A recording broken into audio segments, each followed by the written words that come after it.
예, 저 동부천시연천군 출신의 김성원입니다.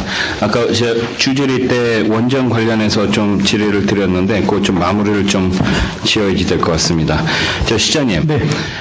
우리 저희 국무조정실에서 어떤 정책을 추진할 때 아니면은 또 문재인 정부에서 정책을 추진할 때 제 생각은 그렇습니다. 이 정책의 어떤 그 결정 과정의 투명성 상당히 중요하지 않습니까? 예, 그렇습니다. 근데 지금 국민들이 느끼기에는 어떻게 하냐면 이게 저희 투명하지가 않아요.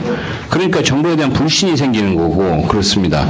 예를 들어갖고 아까 많은 의원님들께서 한미 FTA 관련해가지고도 말씀을 하셨지만은 그때 한미 정상회담 하고 나서 한미 FTA에 대해서 뭐 저기 논의된 바 없다, 결정된 바 없다 계속 그렇게 주장해 왔었거든요. 그런데 그 당시 미국에서는 또 그 저기 FTA 협상에 관련해 갖고 좀 얘기가 있었다 이렇게 나왔었고.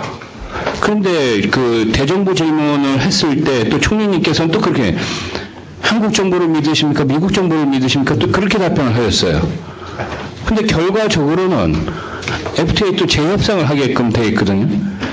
그래서 저는 조금 우리 정부가 좀 정책을 추진하는 데 있었고 좀 투명하게 좀 집행을 했으면 좋겠다 이런 말씀을 좀 먼저 드릴게요.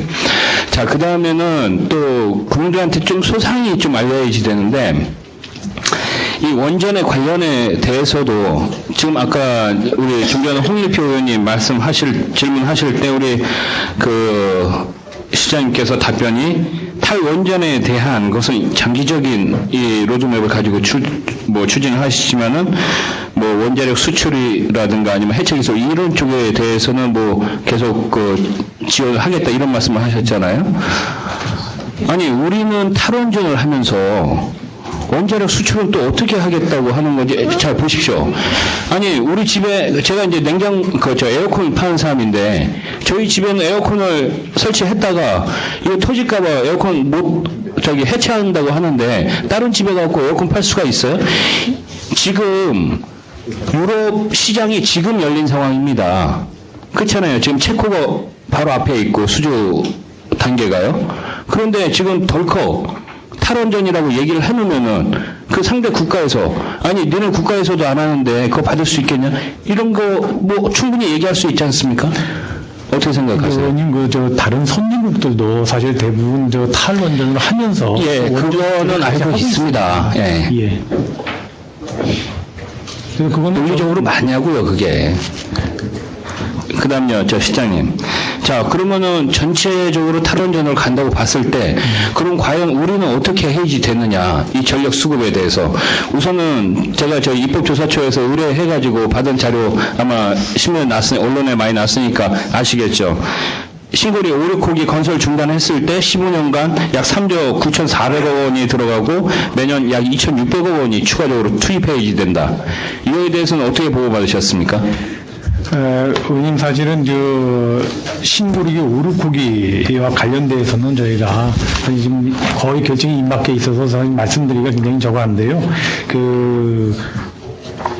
8차 전력 수급 계획에 그와 관련되는 탈원전과 관련된 내용. 아니, 자꾸 저희 8차 전력 수급 계획 말씀하시는데요. 자, 7차 전력 수급 계획을 했을 때, 지금 박용진 의원님께서 자료입 좀 만드셨지만은, 우리나라 온실가스 감축 목표를 그 전망제에 대해 37% 확정한 그 UN 계획안까지 제출했지 않습니까? 네.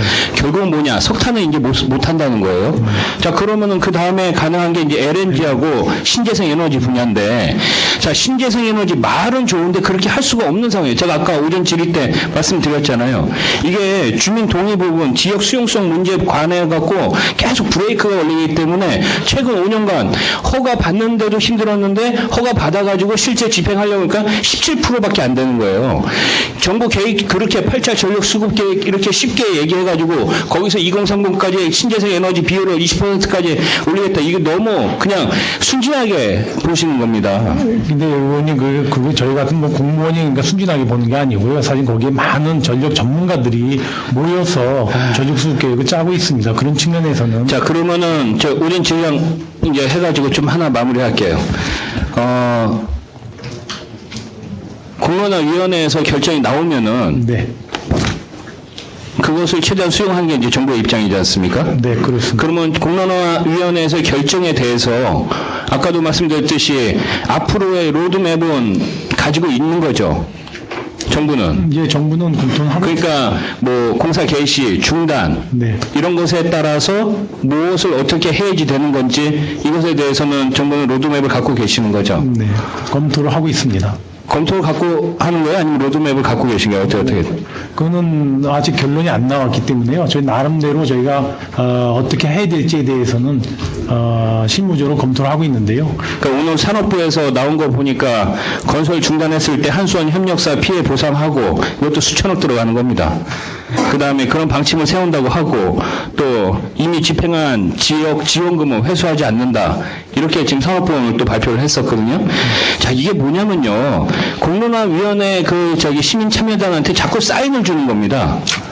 아니, 이렇게 될 수가, 왜냐면 내일 모레 이제 합숙해가지고 20일까지 최종 결정을 하는데 사실 이 부분도 되게 첨예하게 붙어 있는 부분들이에요.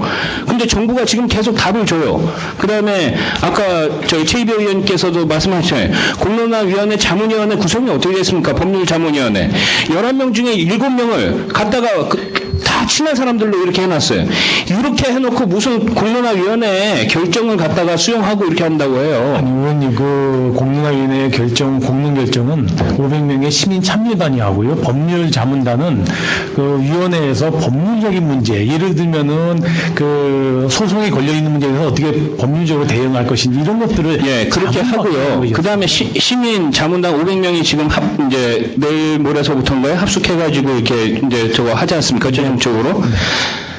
지금 산업부에서 계속 이렇게 발표를 하는 게 그분들한테는 뭐냐면은 지금 정부에서는 이런 방향으로 끌고 간다 계속 사인을 주는 거란 말이에요. 의원님, 제가 오르코의 공론화에서는 총리실에서 저희가 했습니다만은 가장 중요하셨던 것이 중립성과 객관성이었습니다. 수용성. 그래서 그 문제에 대해서만큼은 좀 믿어주십시오.